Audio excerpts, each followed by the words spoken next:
Welcome, everybody who's here tonight, including our candidates. As Trustee Allen mentioned, I'll be doing a 15-minute or so community report and budget presentation for the first order of business, and then I'll move on. We'll move on with the rest of the evening. So this is the time of year that we like to share how the library's been performing and how the library's been serving the community over the last year.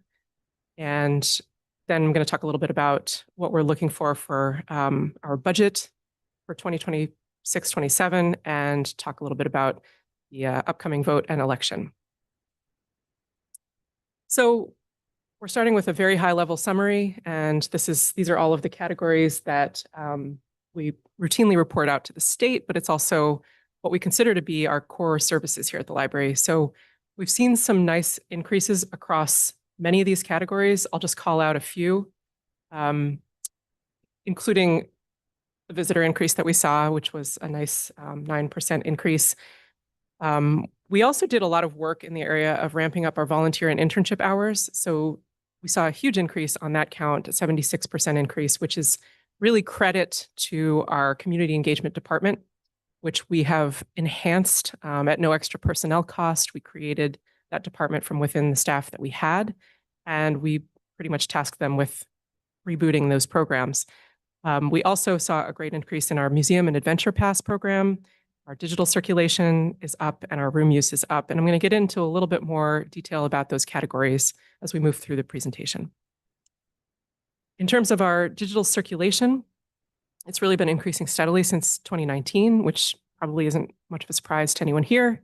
A lot of people discovered Libby and discovered downloadable ebooks and audiobooks during the pandemic. So we've seen that continue to catch on and grow with interest across the community. So we see a lot of new users every month, and we also see increases in use on the digital content side every month. Our physical circulation is also going strong, although we haven't seen as dramatic increases in terms of physical circulation.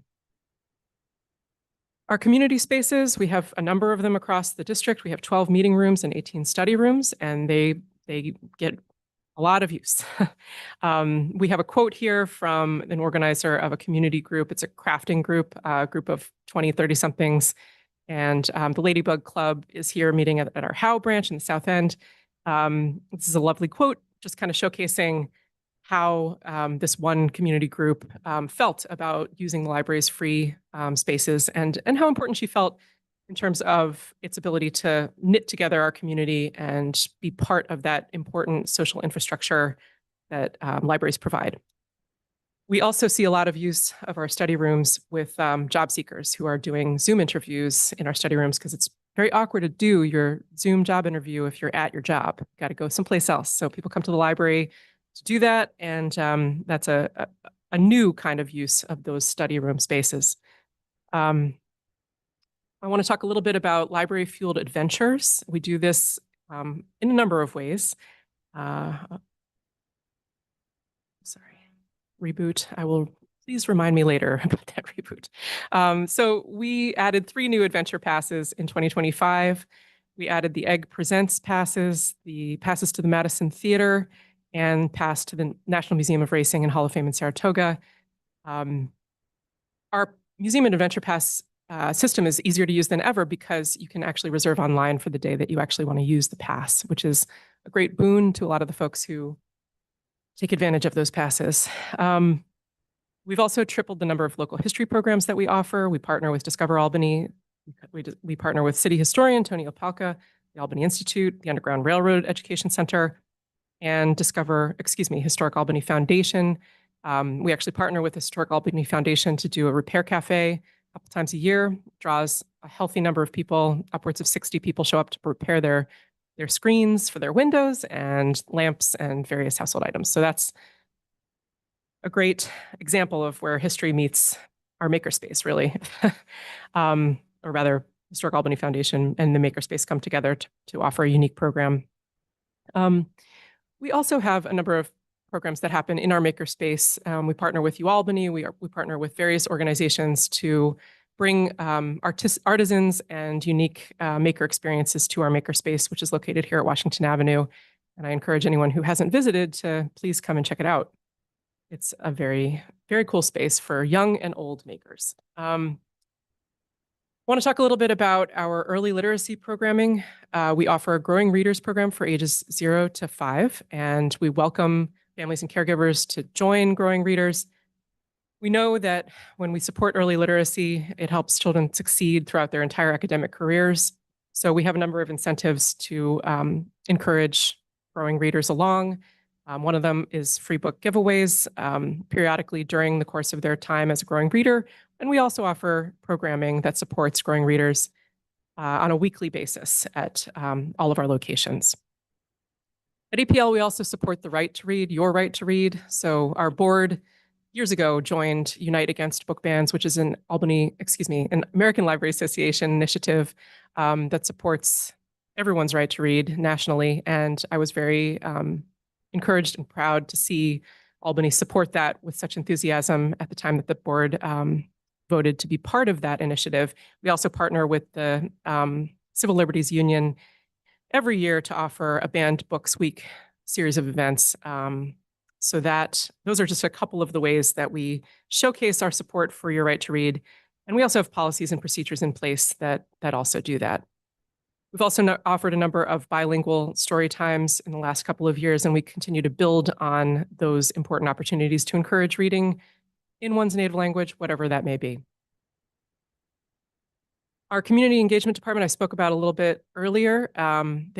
It was officially established in 2024, and we have partnered with UAlbany. We're actually approaching a partnership with Siena as well to bring interns into Albany Public Library to do fantastic work. We partnered with UAlbany last year to bring an intern in to do a digitization project. We digitized a number of our St. Rose yearbooks from the local history collection, and that was a digitization project that was grant funded by the Capital District Library Council, which is a great example of when we can get a grant to fund some programming or an opportunity, how it can really amplify a lot of different categories, like our jobs pipeline, UAlbany's students gaining experience in the library environment, and obviously a win for anybody who's looking to do some diving into St. Rose yearbooks from afar. We also, as I said, rebooted our volunteer program. So the person inside of the bleaker costume that you see on the right is actually a volunteer. And we like to invite anyone who is between 5'5" and 5'6" to join that roster. It's a very easy way to support the library in a sort of incognito fashion that might be appealing for some of you out there. I'm going to now get into the budget vote and trustee election information, and we'll start with a little bit of recent budget history. So those of you who lived in Albany, who were here in 2007 and paying property taxes, probably remember that there was a major vote to expand the Albany Public Library. So we went to being a 7-branch system with the addition of Arbor Hill, West Hill, and Bach branches, and we also made renovations to several other branches.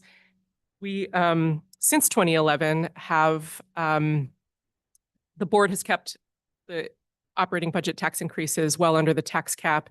There were 5 years between 2011 and now that there was no increase at all. So over the course of that period of time, from 2011 to now, the average annual increase to our operating budget has been about 1.62%, whereas the rate of inflation has exceeded that by more than a percentage point. So this is what I'm explaining is a lead up to an important background for what we are looking for this coming fiscal year. So our current financial status is that in the last fiscal year, we did realize a major reduction to our fund balance in the form of a $730,000 deficit. That came about as a result of numerous factors. I'll name a few of them here. We saw a drop in our non-tax revenue, so our pilot payments dropped precipitously from where they had been even just 4 or 5 years ago. We also saw some rental loss in the form of a Head Start program that used to rent space on the 3rd floor of the Washington Avenue branch. It's no longer doing that, and for their own financial reasons.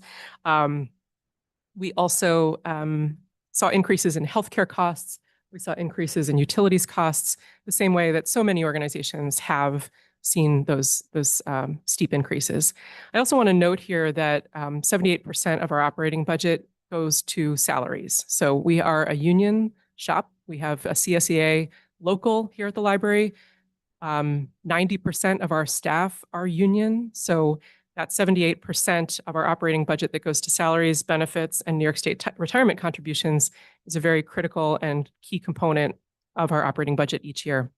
With the proposed increase, we want to maintain all 7 branches, our current hours and services, and protect what is here on offer to the community now, in addition to balancing our operating budget and preparing the way for future increases to remain under the tax cap for the foreseeable future. This is the tax impact view. So we present this according to assessed values of homestead properties, and for a mid-range assessed property in Albany, about $250,000, the taxpayers will see an additional approximate $40 in library taxes on their library bill. I do want to note that taken together, the operating budget increase plus the branch improvement plan debt service actually reduces the increase to 14.5%. It's still a double-digit increase for taxpayers, and I understand the magnitude of that in Albany. However, this is what's necessary to achieve the goals that I articulated on the previous slide, balancing our budget, making us stable for the future, and putting us in good stead to continue the services that we're providing, as well as hopefully be in a better place to make some progress on any number of areas, including our digital content, potentially our hours. So we're mindful of all of this as we propose this budget. Again, or well, not again, but 93% of our operating budget is tax dollars. We are a school district library, and that is typical of school district libraries. I will note that we have other non-tax revenue sources, but taken together, they amount to a fraction of our overall annual budget. And those sources are not stable sources. They are variable, as we've seen with the pilot payment, as we've seen with interest rates, and so on. So it's just something to bear in mind when it comes to thinking about our budget broadly. If there's no tax increase or less than the proposed increase, I would have to work with the board to determine how library services would need to change to stay within the budget that we are allocated. So that would involve, in the case of next year, looking at branch closures, reduced hours, and reduced staffing. Because as I said, 78% of our budget is staffing, benefits, and retirement system contributions. So this is the slide that I have to show. I have to walk through these possibilities, but it's important that you understand.